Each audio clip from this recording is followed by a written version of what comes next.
Yo! Video games.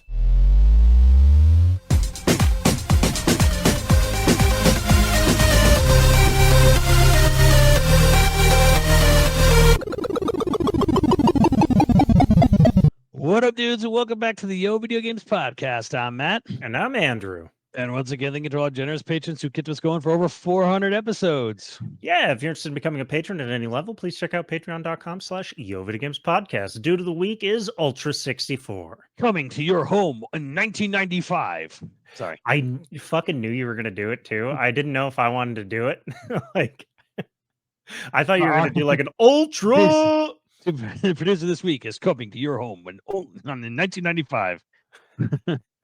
But this episode, of course, we're going to be talking about Gamescom and Troy's butthole, but there's no better way to lead into talking about Troy's butthole than our sponsor. And of course, we're talking about Manscaped. Now I know Manscaped is mostly known, for keeping, your front end, clean.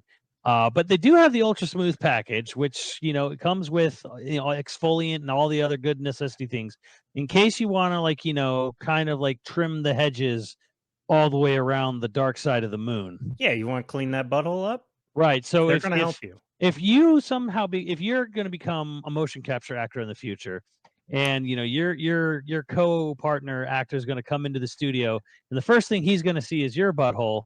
If you want that butthole to look clean and smooth, you got to check out Manscaped. You got to clean it up, keep it tight. But more than your butthole, but also your dick hole, can be cleaned and trimmed with the Lawnmower 4.0.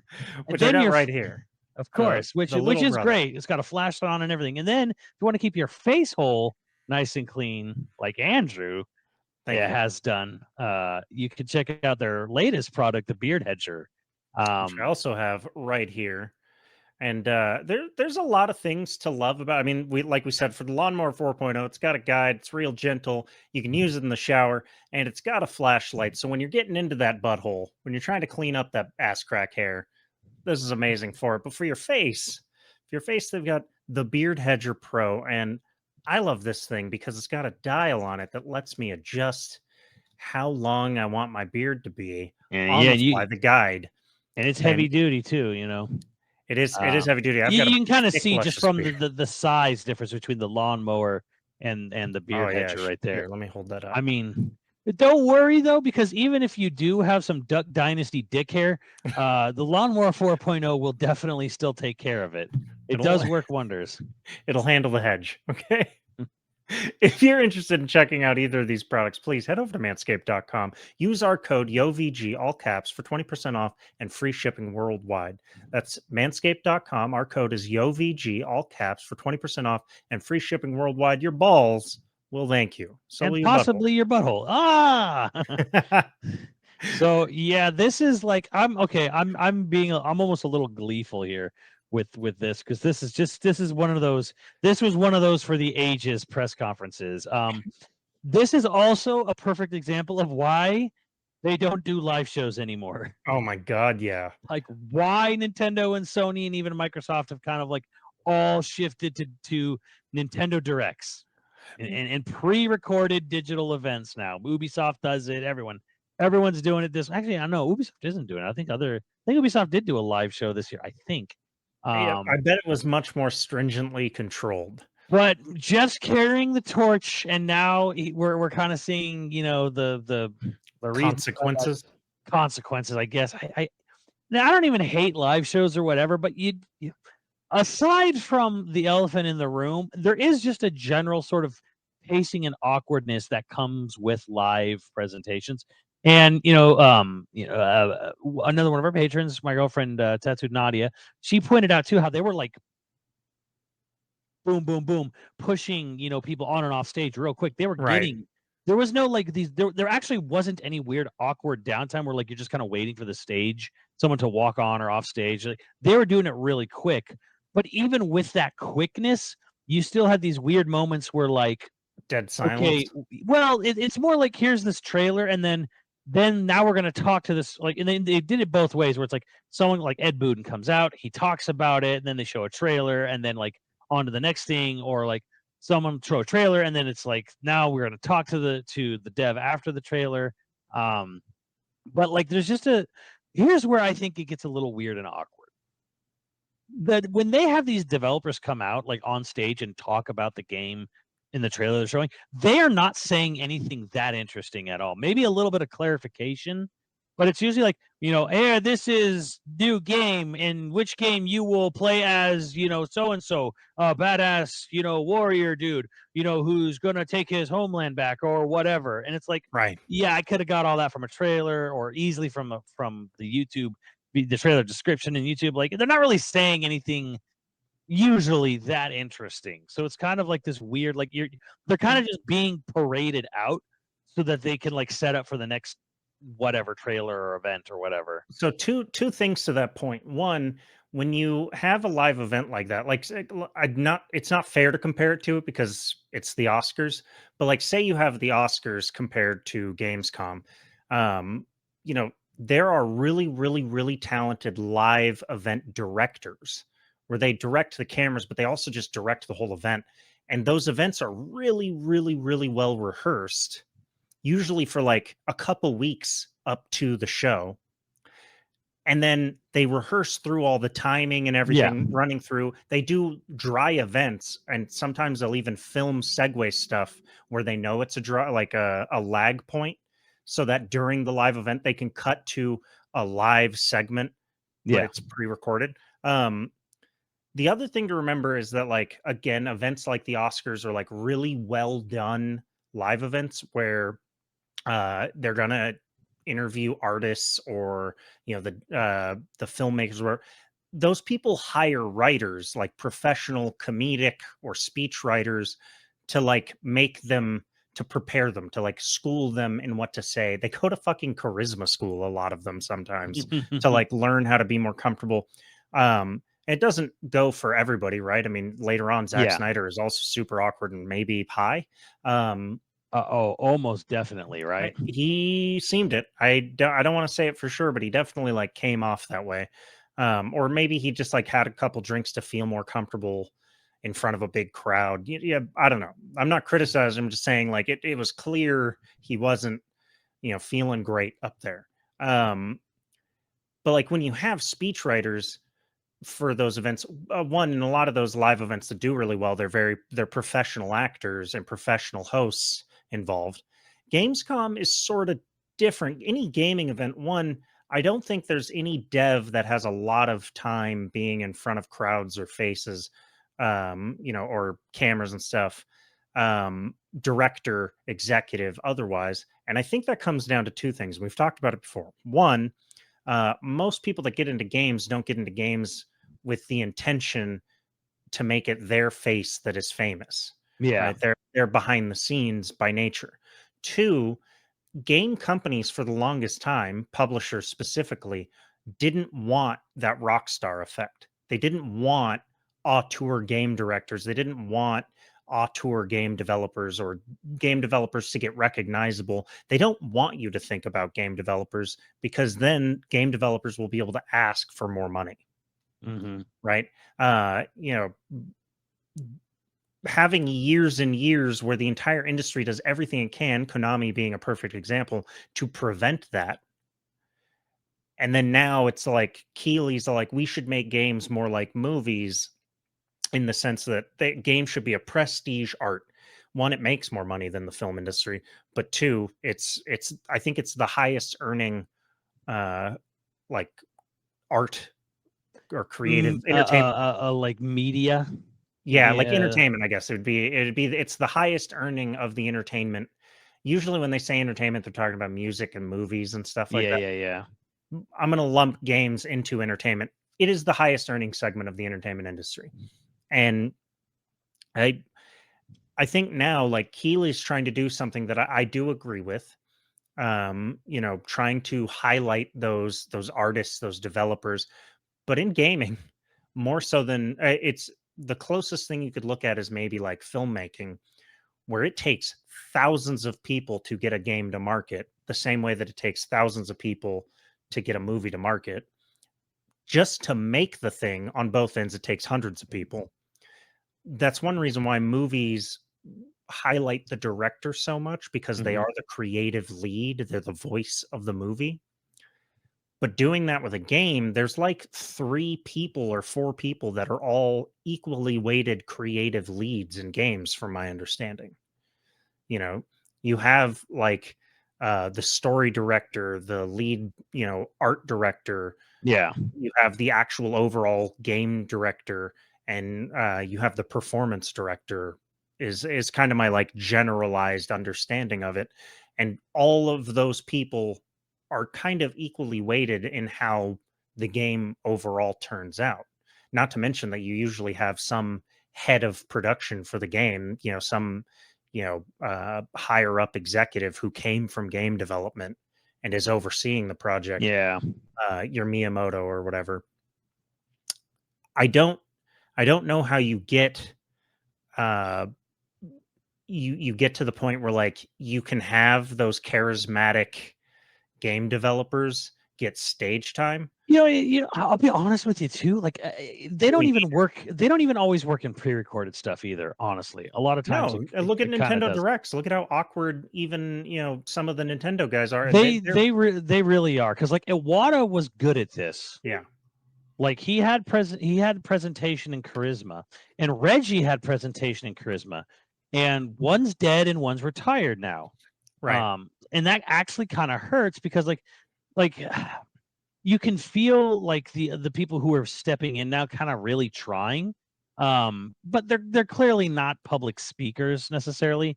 Like Shinya Takahashi, who does a lot of the directs now, he's not bad, but he's very much just he's a guy with a nice smile standing in front of a camera and just sort of like bookending announcements and stuff like that. And he's reading a teleprompter too. You can tell A with hundred him. 100%. Well, Iwata was too, but there was, But you can tell with some people when they're reading a I teleprompter. guess it stands out more in a Yeah. way. It was really weird too, like, because like like Koizumi's also kind of awkward. Um, Which, but of all of them, Koizumi seems uh you buy him in front of a camera. I think a lot of that comes from the fact that he went to film school. He's a film school Yeah, yeah, graduate. he's So- used to cameras. He's not, and yeah. and he was the one who came out on stage in like a Mario jacket and a hat, when they announced the Switch. So he's I guess he's a little more comfortable or whatever.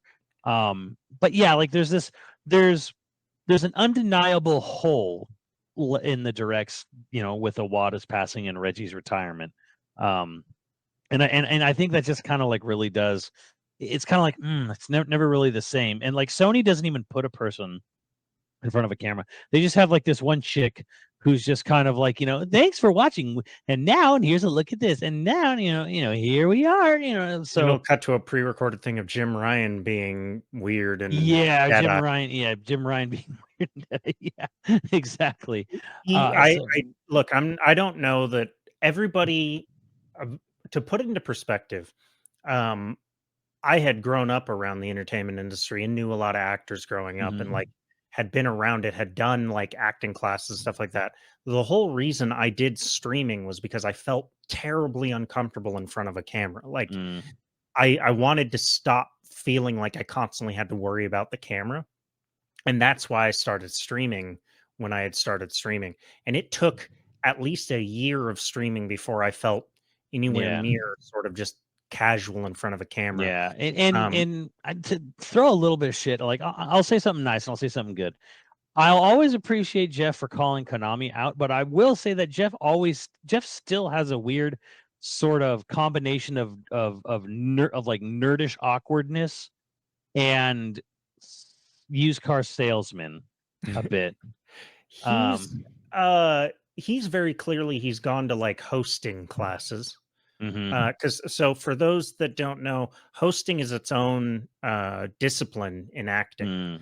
mm, You can go down a whole career of being a host and learn all the skills of a host, and there's a lot of skills of a host, and Jeff displayed quite a few of them this time around, awkwardly trying to fend off a person coming out without like making a huge deal out of it, like trying to yeah, keep the energy up while also being like, we need to get this guy off the stage, while also addressing it, trying to keep it jovial but also professional. Like Yeah, that's like he, not easy to do. I think he did well. I would have gone even more jovial, like like Easy to say when you're watching, hard necessarily. easy to say when you're not on stage live, Yeah. right? So I mean, I'm not gonna say he handled that incorrectly. He handled it well. It just, yeah, like it's kind of like fuck, man. Like what else can you do or say? At that point, I just be like, man, I'm gonna tell you once again. Some of the best advice that I've ever heard for hosting is, so all the acting classes I took when I was a kid was all improv comedy stuff. And a host, I'm blanking on the guy's name, but he does a lot of like Oscars and stuff like that, where he does like red carpets. And he was all like, oh yeah, you got to learn all the hosting skills, but the number one thing you can do is go to improv courses, because when weird shit pops up, and weird shit always pops Always up, pops you have up. to be able to segue and like write it off or try to like joke it off to keep things moving Yeah, well, I without it mean, you bogging into see this. Jeff kind of like doing that all the time. All right, now that's it. Take a look at the. Trying to All segue right, away. like he Yeah. kind of has like this sort of. All right. So I do actually, I give him legit props for, Yeah. that could have gone way worse. And Oh yeah. very I'm just clearly saying that like his e- guests are not, they're not the people that, except the Marvel Snap director. That guy yeah, is great every time he's on screen. but yeah, He has presence and he's enthusiasm. And it's not and that's the thing is I don't want to say Jeff doesn't have Jeff does have enthusiasm. I just don't always buy it, if that makes sense. well, some of the Um, shit that he has to be enthusiastic about is like, dude, I get it. which is why I couldn't make. There's why I'm going to sit here and say I don't know if I could do his job. I can't do Jeff's job because it's like I can't fake enthusiasm for like some fucking EA game that's going to come out and be delisted in 10 months, from the internet. Like, So the thing is like I feel like I could do hosting pretty well, but that is probably, that's got to be the hardest aspect of it, is like when you are presented with something that you couldn't give a fuck about, and you're expected to like amp it yeah. all up. That's And got I to guess be, this isn't even really a Jeff thing. It's just sort of like the issue in general with these live presentations. You have a host, doesn't matter. Really, it doesn't matter that it's Jeff or not. It's the fact that it's like, here's a game, and like, here's a game. It's probably going to be a piece of shit, but I got to talk about. I got to show I'm excited for it, anyways. yeah. I don't know how you get excited about shovelware. I think the other thing about these shows is like, by the time you get to the last trailers, or you're at the smaller Mhm. trailers, like there's real fatigue that happens here, Yeah, where it's like the audience has to be getting kind of tired. yeah, because this motherfucker had a 2 hour plus show here, just Right. like last time. And as the host, you're up there keeping the energy going for 2 hours. And again, Mm. anybody that hasn't done something like that, um, it is mentally, but also very physically draining to Yeah, keep that kind of persona because you got to going. be on. You have Right. to be on, as Um, the expression goes. But I want to talk about like positives first of all. Let's talk about things that were good. I will oh say yeah. the Lords of the Fallen trailer was pretty cool Lords of looking. the Fallen was kind of epic looking. The Lords of the Fallen looked pretty good. Well, Like, can I just say we're getting so much sci-fi and dark fantasy, and both are just like right up my goddamn alley. Like sci-fi, dark fantasy. I love it. yeah, it was Like, kind of like mostly just those two, hyper fixated on those two. But I just want to say Lords of the Fallen, I looked pretty cool. Little Nightmares 3 was a nice surprise. I was actually very pleasantly surprised by that. yeah, I was too. I And wasn't co-op. expecting. Right. It gave me like So Serious 9 vibes, and I don't remember getting those right, vibes yeah, exactly, before. yeah. And It like, did. yeah, this time I It's was the like, more like creepy toy aspect, I would say, but right. so that And was dope. Lords of Fallen looked dope. Crimson Desert actually looked pretty cool. At first, I was like, "Oh, it kind of looks like For Honor and Chivalry had a baby," and then oh, it I was kept gonna say going, it's and I'm like like, "Oh, now Astrid and it's Final Fantasy had a yeah, baby. yeah." And then Zelda with literally like him like skydiving off the shit, just like Tears of the Kingdom. Like that was weird. Um, but Yeah, yeah, it was. I wasn't sure who was making that. I didn't It's catch. a Korean developer. Don't remember who. Black Myth Wukong at least looked Also, next gen. It it d- looked, yes, it because it's an Unreal 5 game, right. and it actually looks next gen. So that was kind of the nice thing to sort of see for some of these games, like especially Black Myth, Wukong, and even I would argue like Lords of the Fallen and Crimson Desert, where it's like this kind of looks next gen. This looks like something that maybe my PS4 couldn't do. So happy to see that. I think there was quite a few things that I thought looked really cool. I know this is we're staying with positives. I think they were both kind of cool trailers, but I always get weird vibes from like a mixed live action gameplay or like a live action trailer for a Mhm. game because it always makes me feel no matter how cool the live action trailers, it always Yeah. makes me feel like, oh, Well, if you're they talking had about nothing Alan to Wake show. 2, you know that's Yeah. part of the game, right? Yes, I do. But I'm also talking about Starfield, where it's like I'm excited for Yeah, Starfield, yeah.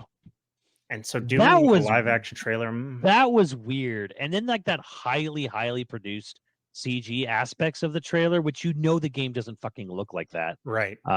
Which I don't know why they're doing that like so close, like a week out from launch. Like why, I guess it's better to have the bullshit trailer a week out than the bullshit trailer right at the 2 years out or 4 years out, and then it's like you get to the game and it's this massive sort of disappointment. So, but again, my question here is not even that. It's like, why did we even bother? Why did you bother to have a live action with CG mixed FMV trailer for Starfield? Why even bother? I have a theory. I have a theory that one, they had a huge marketing budget because Microsoft has a huge marketing budget. Yeah. Um, I have a feeling that that trailer was planned for much earlier, but it didn't come together in time for whatever the event it was meant for, and so it got pushed to this event. Because trailers like that are prestige trailers. You go to a really Yeah. well-known, uh, you know, production house and get Yeah. something made. It's funny because like in their trailers that I fucking hate. I don't hate them. I think they're great. Like some of my favorite trailers for Halo are live action trailers. I just always get a weird vibe where I'm like, well, why aren't you showing me the fucking game? Game. Like, what is it Yeah. that you're not showing me? Is what I feel like At least with whenever. Starfield, there was a little blip of gameplay, and they've showed a lot of gameplay 2 months ago. So it's not Yeah. like we're starved for gameplay on Starfield. No, and the more I hear about it, the more excited I am for it. Like I am genuinely amped for that game. So I'm not trying to like be like nobody buy it, everybody get it. Love. I want that to do well I will because not.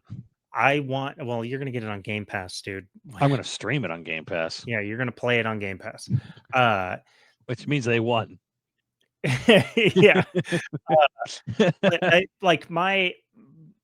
I guess my point is like I I want more games like Starfield, so I want Starfield to do well. I want more, You know what you should play right sci-fi epic game. now on Game Pass? What? Everspace 2. Everspace 2. It's on Game Pass. Just came out on Game Pass.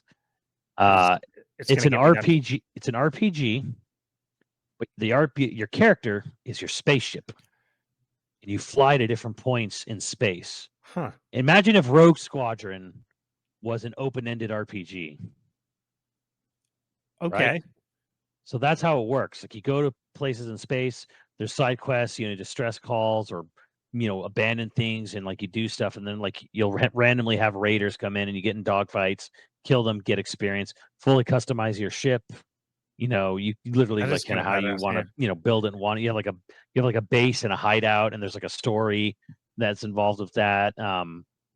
And it's like this it's this RPG where it's like you just go to fly to you do little like hyperspace jumps to like large areas in front of like planets or parts of a solar system or whatever. Do you ever go planet side at all, or is it all I don't think so. It's all it's from the all spaceship based. That's pretty cool. It's a fast paced combat shooter because they don't get into like the really technical jargon of piloting your ship. It's Thank very God. much just like no, it's very arcadey, dogfighting in space. Because I've been considering getting Mass Effect Andromeda to continue scratching that itch. and you get to explore all around these Hell yeah. fields and big space stations and big ships and stuff. But it's I just tried it on. Actually, I tried it on a whim because Mitsuda was excited about it on his blog, and I'm like, "Is it on Game Pass? Fuck yeah, let me try it." So was he excited about it because of music or just? it's got a really cool, weird synth wave like soundtrack. Oh yeah, like John Carpenter synthwave. Yeah. Yes, I downloaded his album. John So Carpenter's yeah, album. Everspace 2 is available. It just came out on Game Pass. I was like, yeah, cool, dope. Hell yeah! Like, All right, it, well, scratch that so itch until Starfield comes out. I definitely think it will. I really do. I mean, it doesn't really have the No Man's Sky foot stuff, but like it's like a really interesting way how it blends all this RPG elements on a ship. Your ship has like a leveling system, and then it has Starfield really is like Bethesda saw No Man's Sky and was like, what if we made that but like with money? yeah, What if we made that but with like a budget? more, I guess, more or less. So, It does feel like they looked at No Man's Sky and they're like, we could do that. so, but yeah, like I those are my positive games though. Were those ones like Little Nightmares 3, and Lords of the Fallen, Crimson Desert actually looked pretty cool. I'm actually still kind of excited for Alan Wake 2. I'm not 100% sold on the live action thing, even though it's supposed to be like, very David Lynchian. Yeah. I get what they're going for. That's kind of cool, but I don't know if it's going to blend that well. I don't know. We'll see. Well, because it's like, isn't his nightmares are the live action, or the dark place is live action, and then the real life is gameplay, or something Maybe like that. It's like maybe it's the other way around. yeah, I don't know. It's I'm excited for that. I What, mean, what if they go all meta on you? fuck, they're going to. There was other stuff that I liked the look of. I mean, Ass Creed Mirage takes place in a really cool location. I Ninth was Century Baghdad's gonna be fucking cool. I was happy to hear that they have a full Arabic dub because Oh, that's cool. the whole trailer was in Arabic, and I was like, oh, this is cool. I'm like, I respect it if they had the whole game like this, and like, oh, they do. I'm like, oh, well, cool.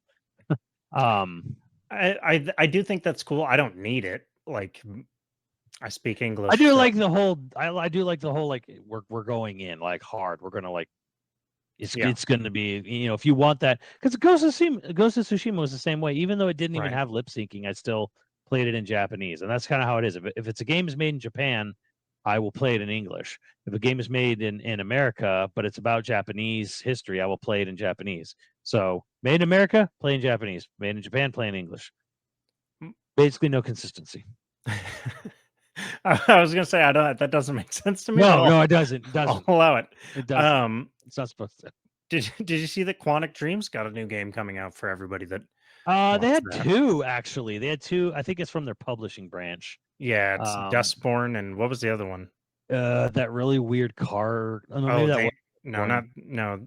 There was Under the Ocean, whatever, Under the Waves, or the fucking oil rig game that they showed again briefly. That's a Quantic Dream published title. I had no idea that was Quantic Dream. It's not. It's their publishing branch because they've Dustborn's also not technically Quantic Dream. Right. Yeah. It's in their publishing thing because they're doing what a lot of like devs who have some money are doing is they're just publishing stuff. Yeah. I only bring it up just because the whole translator thing was awkward. It was weird how Jeff gave full fucking a giant chunk of his thing to just talk about every Hoyoverse game. Genshin and whatever that other one, Honkai Star Rail and Zenless Zone Zero, which didn't get much in the way of actual footage, which really kind of annoyed me because it was supposed to be like their character action game, and it was mostly like here's some kids wearing urban clothing. Yeah. Whatever. What was the dev who like clearly just had a prepared statement, did not reply to the question, just like gave his prepared thing? Wait, hold on. Which one? I don't know. I'm trying to think. I think it was the guy that had his translator standing behind him translating in real time. Zenless Zone Zero guy. Okay, yeah, that was the Hoyoverse guy who had that guy was like right, like just sitting there like mad dogging the camera, whispering, and whispering into his ear as Jeff was talking to him, and then he just said whatever he was going to say. Yeah, and then he just made a statement, and Jeff was just like, "Cool, right, okay." I'm gonna be real. Like, I'm a little this. I don't think this was a great overall thing. I mean, it was exactly what I kind of thought it was going to be, but there's a lot of games in here I'm struggling to remember. There was the weird steampunk / Lovecraftian survival game. Nightingale. Yeah. Nightingale. Yeah. There you go. I'm already struggling to remember the name of this fucking thing. I really like the idea. I'm sort of over online survivalism because when you're offline, they screw everything up, or you're just getting bullied by people who've been playing more. Grief, the game. Yeah. The griefing simulator. Love the idea. Love survival games as an idea. Hate when they're online and other people can come grief you. Yeah. And there was like a cartoony StarCraft. I forgot what that was called. That was like shown near the end. Stormgate. Yeah, that's it. Yeah. Again, these are all titles which I'm already kind of forgetting. There was, I think the one that I think it's called The First Descendant. It only stuck out to me because it was like very, very clearly a Korean-made game because it was a Destiny clone, but like hyper accentuated on girls' butts and boobs. God, I don't remember in their armor. I was sitting there watching, just kind of like snorting because like they don't.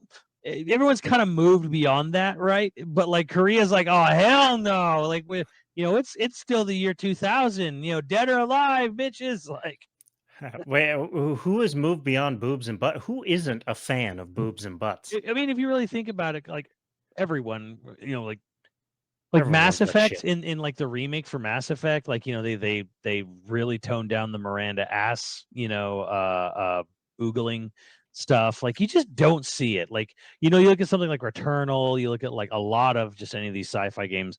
Like they don't have like overly curvaceous like butt and boob armor. Like it And just I think we're lesser for it.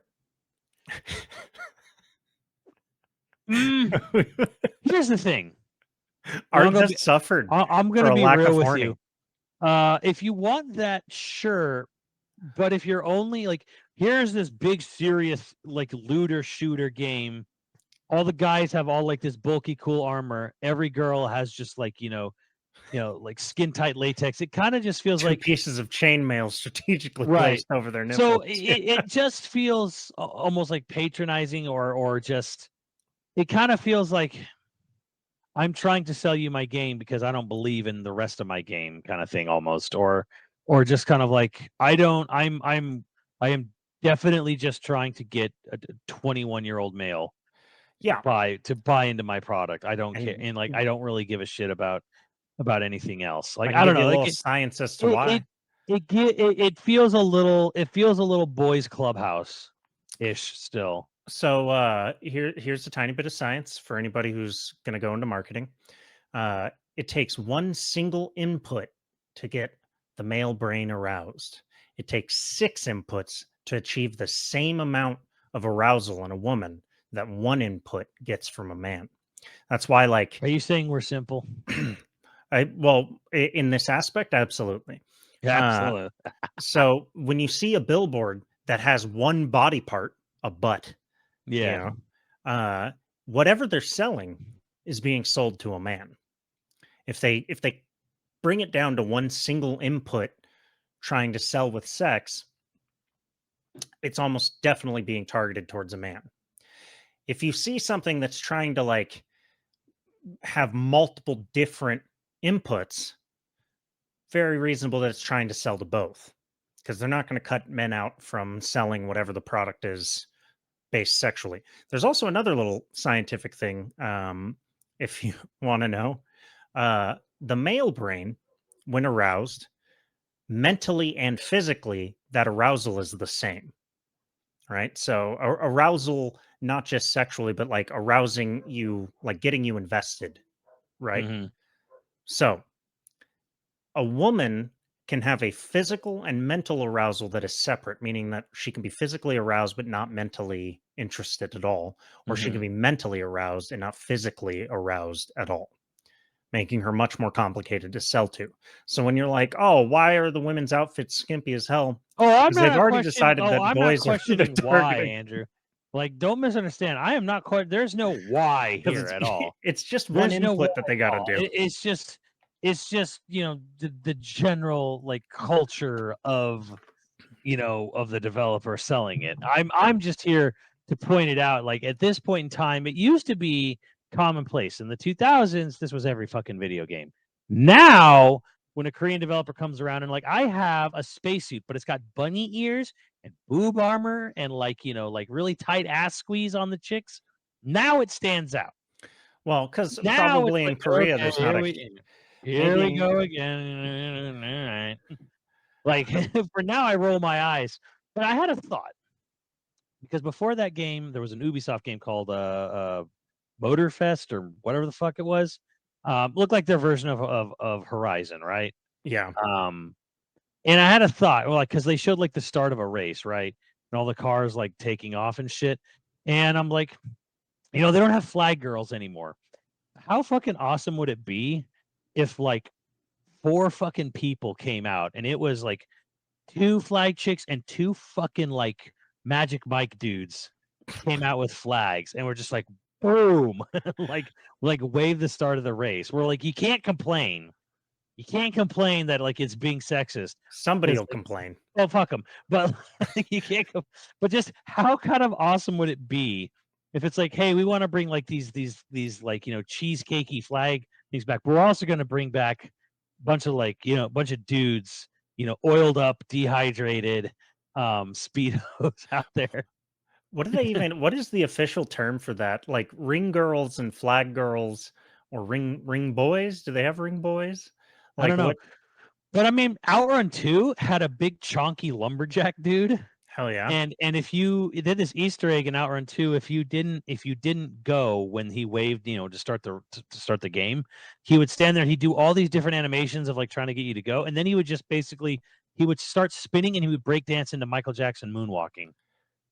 It was like this big lumberjack dude. And that's if you wasted the whole run of the game just sitting at the start line not moving.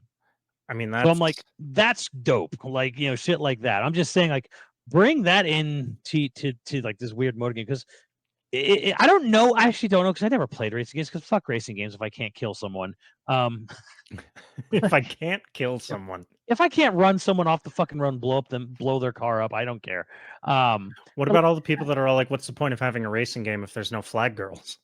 Right. And this is what I'm saying is that I don't know if like Midnight Club ever had this or not, but they still do it in the Fast and Furious movies, right? Every part of every trailer for one of because I never watched the movies, but every one of the trailers, there's a segment in the trailer of every Fast and Furious movie where it's like a car race is going down and some booty flag lady is waving the car boom in slow-mo, like it always happens. They always Yeah. have to have like it's like this obligatory we have to have a car racing segment in these movies. And I'm just saying, Well, because they were racing movies to begin with, well, and they how became crime fun, movies. but how fun would it be if you had someone that looked all like some Thunder Down Under Chip and Dale dudes as well, like like basically Honeybee in that shit from Final Fantasy VII remake. Like, nah, we're going full tilt. We're not cutting anything out. We're just adding, right? That's what I'm a fan of. Don't cut things, add things.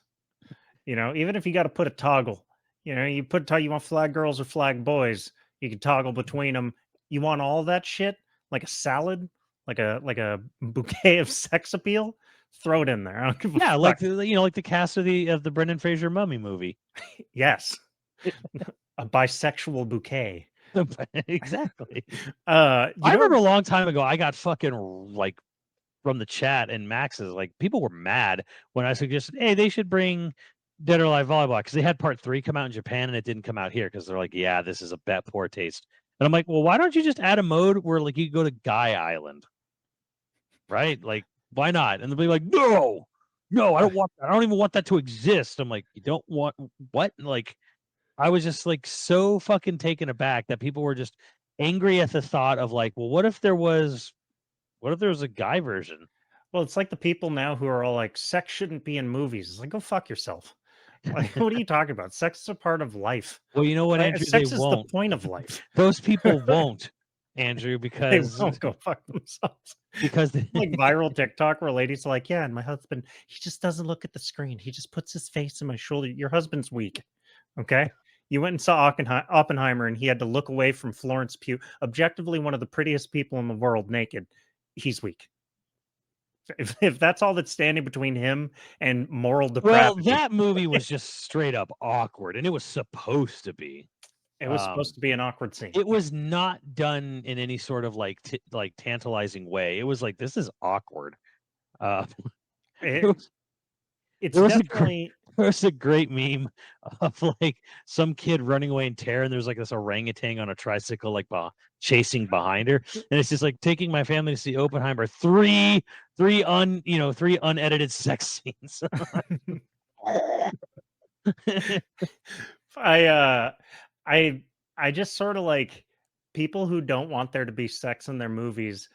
I think it's genuinely because they grew up in a world where like the best you could get, or not the best, but like the hardest rating you could get was PG-13. You know, they grew up in the Marvel world where it's like at best, like someone might have their thing unzipped a little bit, and that's just oh my god.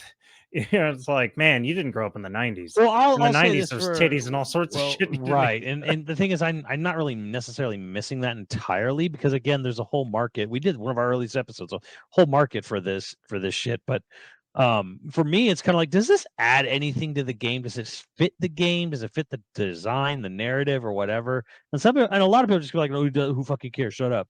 And I'm just kind of like, oh, okay, but like it feels like No, I agree. I would say something it feels like, like this, like really, like sliminess. Or it's just kind of like, hey, I made this video game, but you know what? I know you're not interested, but let me show some pits in there.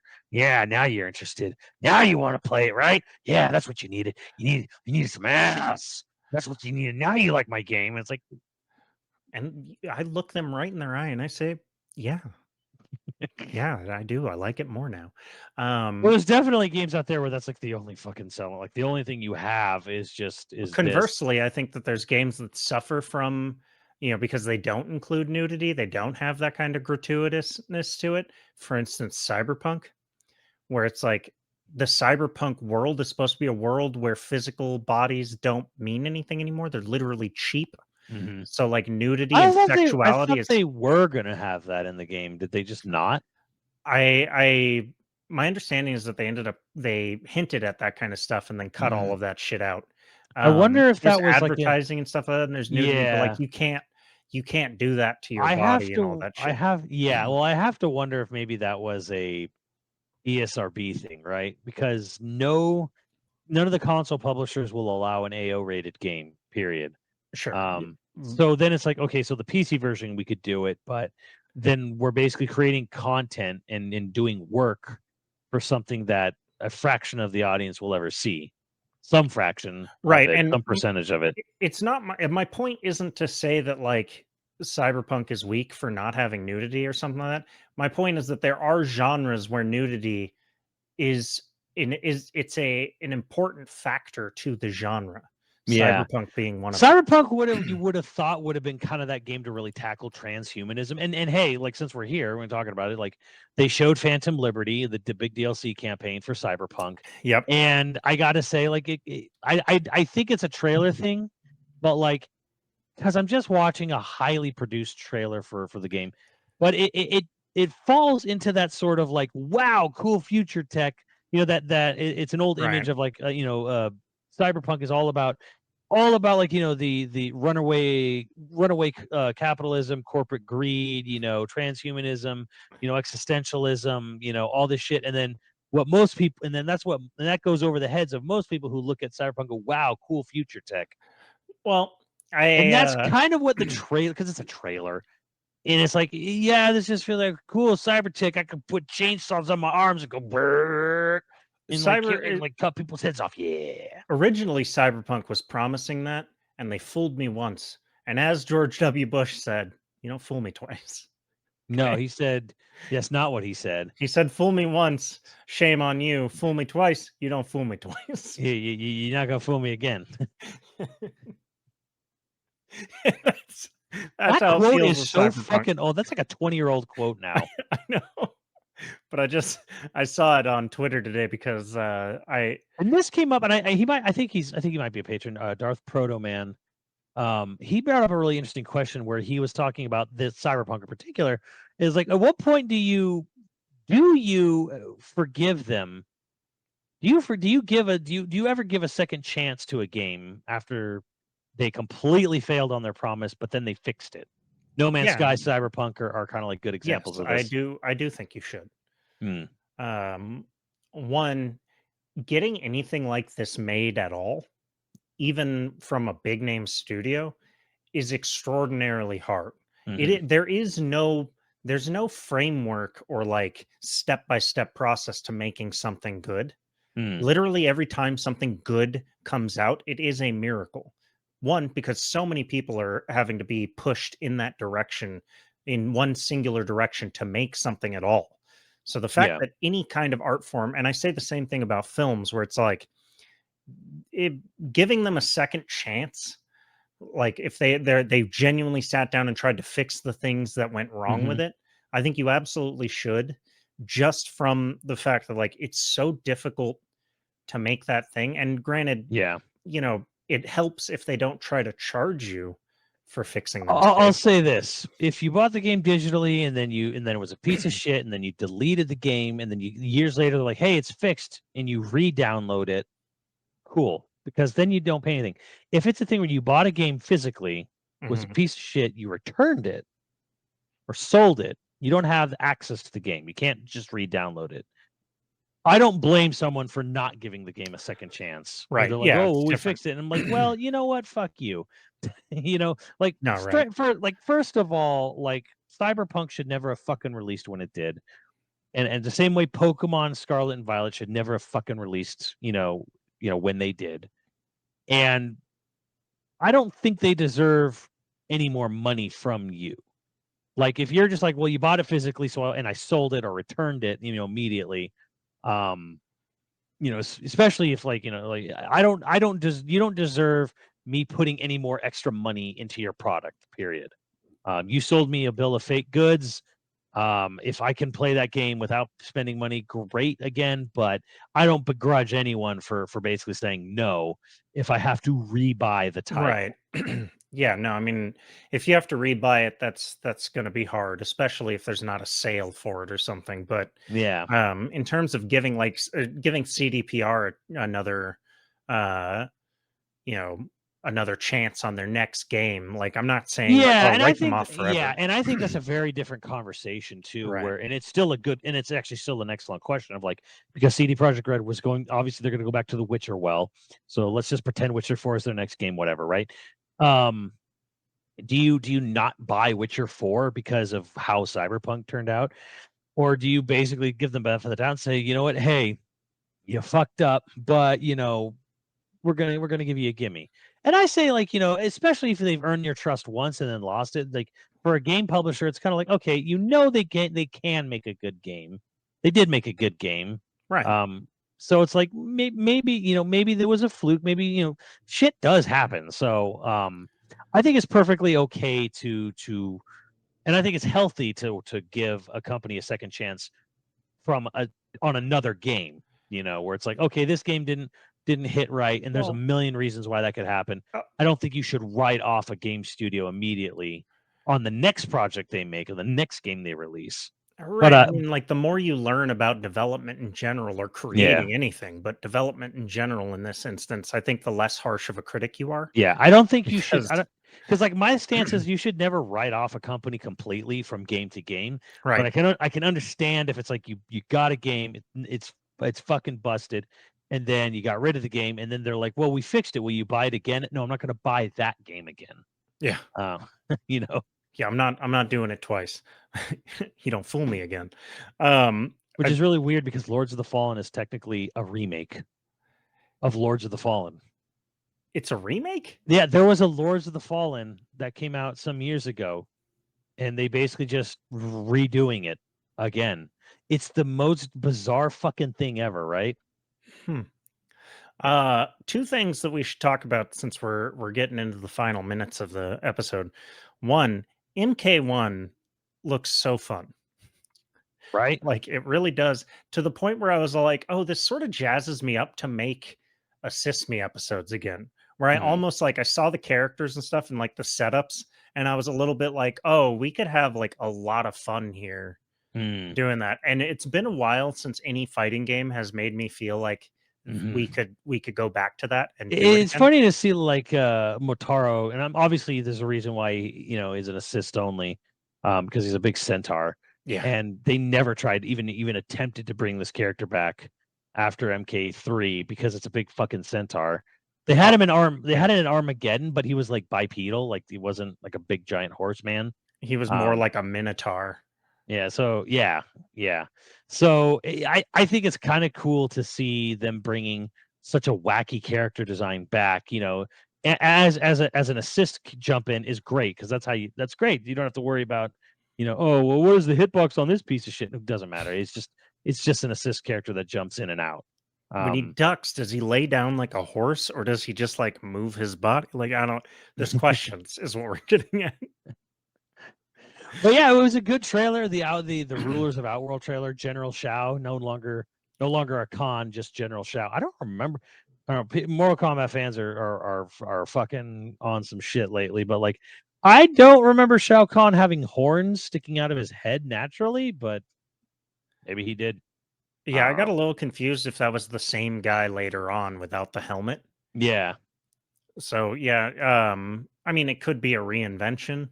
right. Because there's Like a lot of this is what this is for. Well, the game is a lot of reinventing stuff. So, and then I really, even though he was awkward, can we talk about how Rebel Moon is very much a big fuck you to all the things that Star Wars has gone wrong on lately? Like down to how he animated lightsabers. I don't know if you noticed all that. Star that Wars movie has is become lifeless and all gray, so this movie is just like loud, punchy colors. Well, here's the thing: Zack Snyder is a fucking horrendous writer. Yeah, but you know what he's what he's really good at? Visuals. Yeah, And well, he's a visual kinda, effects artist, is what he right, and that's what so. that struck me because, like, when we watched that Rebel Moon trailer, and I was like, well, it's hard to deny that this like visually looks really good. Yeah. And then when I saw story by Zack Snyder, written by Zack Snyder and someone else, I'm like, okay, here we go. Sucker punch all over again. Sophia Boutella with a Hitler Youth haircut was, I mean, that was crazy. Not just Hitler Youth; they were straight up space fucking Nazis in this movie. Yeah. He really was just like, I'm going to take all the things we know Star Wars is about, and I'm really just going to punch it to 11. It was like stormtroopers are called stormtroopers, but they look like weird white dudes in white plastic, right? He's like, no, this is an SS uniform, like just fucking straight up. I don't give a shit. Nazis.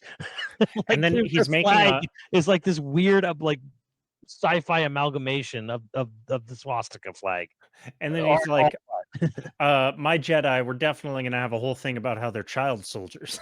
Like, oh, that's hidden. Yeah, that's in there. Like, I do want he quoted heavy metal as his big inspiration, but I didn't see. Speaking of, I didn't see anything about like weird boob armor, in his supposedly heavy metal inspired movie. So you should be very upset about that. I'm Andrew. upset about a lot of things, to be fair. But I thought that was cool. And we should definitely talk about the Tekken Mies thing. Like Tekken trying to do trying to do SF6. Okay. To be fair, Guilty Gear did start this, technically. Way more low key, right? Where they had like these little battle block people. They literally look like battle block theater avatars. And then they did like the really like look like a junior senior music video, like 2D sprite guys for Strive.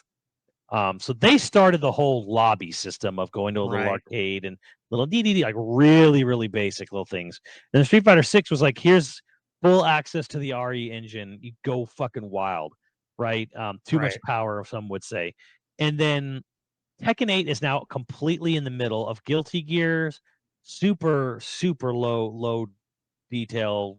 Hell, it's 2D now. Even they're little tiny 2D. They're avatars, man. I was thinking like avatars on 360, but yes, which avatars were just Mii's, right? So the 360 avatars are back, and I wonder if we could see what the bottom of their shoe looks like. Whoop, there it is. I'm trying to think if I missed anything. I guess MW Modern Warfare 3 going back to Verdansk prison. So and apparently the layout is exactly the same. So if you remember right, yeah, Verdansk, you'll be able to do the whole mission.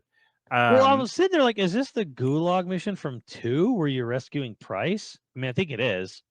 It might be, yeah. Like the story setup was like, oh, this is the mission from 2, but you're going in underwater instead of flying in, in the middle of the day, like in 2. Yeah. But it's I basically I've heard that it's a lot of what 2's storyline has got bumped to 3. I don't know. I fix fucking Warzone. I don't like.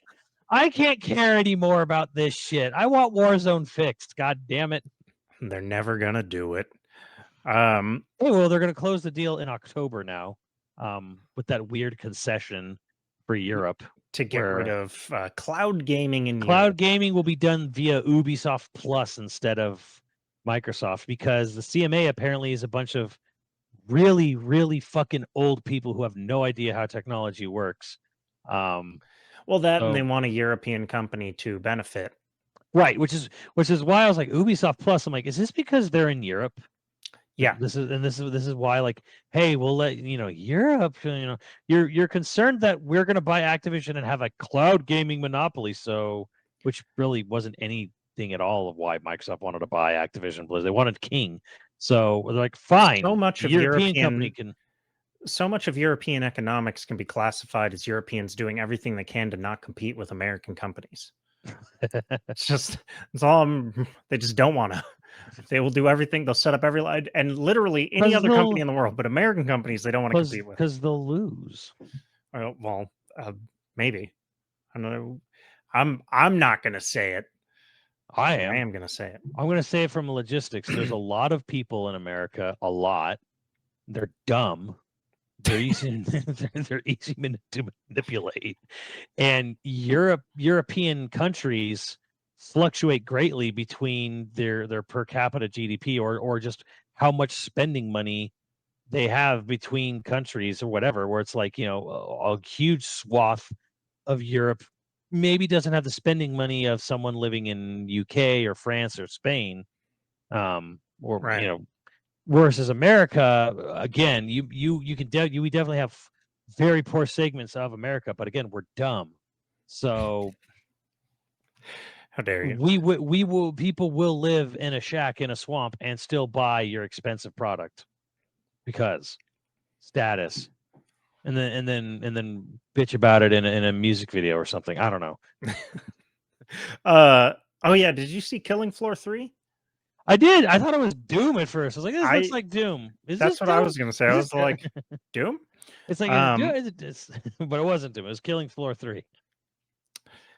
Yeah, and that's all my that was notes. Probably the most visceral hard, like, because they had that 18+ disclaimer at the start of Gamescom, right. And like the only trailer that I feel like earned that was Killing Floor 3. Ripping open a chest and like drilling into a head. I guess Mortal Kombat 1 definitely counts as well, 100%. There's like Mortal Kombat 1 and Killing Floor 3 were kind of the reasons. Although, I mean, this is going to sound weird, but because I expect that kind of stuff from Mortal Kombat, none of it was like, it almost seemed tame. But then when Killing Floor came out of nowhere and just like drilling into a dude's head, I'm like, oh, okay. Yeah, well, that's, I mean, 30 years of Mortal Kombat fatalities will just kind of do that to you. Hey, here's a new Mortal Kombat footage. All right, well, someone's going to get a bunch of their shit ripped off. So. Yeah, you're going to have your legs ripped off. Arms ripped off, like, head ripped out, like spinal cord. Gross. Yeah, I'm like, I expect this. But you're right. Like when you didn't know what it was, you're like, what the fuck? Why this is so violent? So, final thought on Gamescom, since there's still several more days to go. Do you think there's going to be any major? Well, there's the Future Game Show tomorrow. It's probably going to be more smaller indie titles. Like Europa's getting an update there tomorrow, which I'm kind of excited about. But I mean, I think as far as like major stuff goes, yeah, this is it. Because here's the thing: is that Gamescom is now. We saw any major announcements were shown today, like major AAA, whatever bullshit, right? And then in a month, we have Tokyo Game Show. And probably a week before Tokyo Game Show, Nintendo's going to have their big fall direct. So there's still... what I'm getting at here is that, like, if something hasn't been shown that you were kind of like hoping to see, probably not going to show up because there's other things. There's a big Nintendo thing coming next month. There's the Tokyo Game Show coming next month. And if they didn't show it at Gamescom now, they're probably saving it for there. Is what I'm getting at. And nobody brought this up, but I just figure maybe just to sort of like just nip it in the bud here, because there were reports that hey, Nintendo was attending Gamescom. How come we didn't see any Nintendo stuff? I'm like, Nintendo went to Gamescom to fucking sell dev kits and form partnerships for their next system. Lock in titles, third party titles. Like that is to me what, because Nintendo doesn't traditionally go to Gamescom. They're like, why is Nintendo attending? Why are Nintendo employees going? I'm like, because they're making deals for their next system and they're selling dev kits. Like that seems obvious to me. So if anyone ever goes like, hey, I thought Nintendo was going to be there, they're there and they're behind closed doors because Yeah, and I don't think Nintendo's going to be gearing up. doing. They're not going to be doing like big shows anymore. I think they're going to be strictly Oh direct. yeah, this is like it is directs from now until the end of fucking time. Now there is the Nintendo Live thing that's happening at concurrently with PAX a week or two from now, right? But that is all for games that have been out. As they've said, it's a family event. You come, you play games that are available to purchase immediately. You take pictures with like Kirby and Mario and whatever, and they really try to sell you on fucking Pikmin 4. Like it's not like this big convention where they're gonna have big announcements and shit. So it is very much just a marketing push for the normies and the nerds of you that have somehow managed to breed and are basically raising the next gen of nerds. So which is the most important gen of nerds. The next gen of nerds is going to solidify nerddom. You'll see. Raise them well. I feel like it already has. Well, if you're saying the next gen of nerds is going to be like very young Gen Z right now, like our friends' kids who are like 10 or less. Yeah, 10 or less. I think their oldest is like 12. Like that generation, nerddom, I think, is where it's going to be totally solidified. I don't know what the nerd thing is going to be for their generation. Like, I don't know if like football is going to become the nerd thing.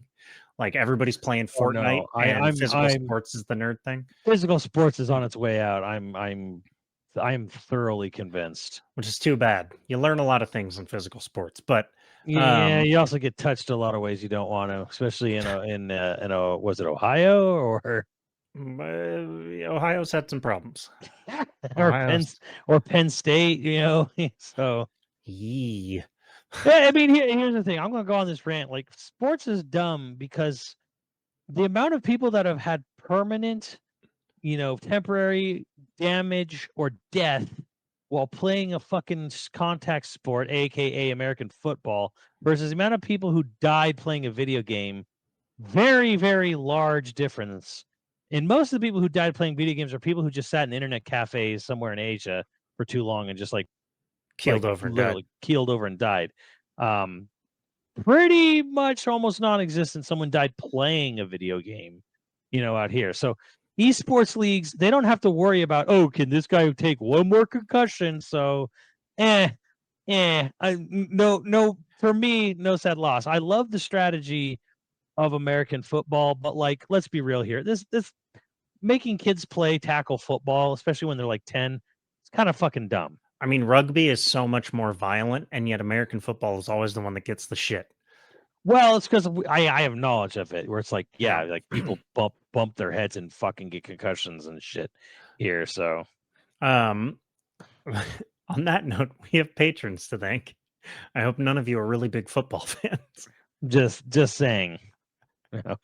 If you're interested in becoming a patron at any level, please check out patreon.com/YoVideogames podcast.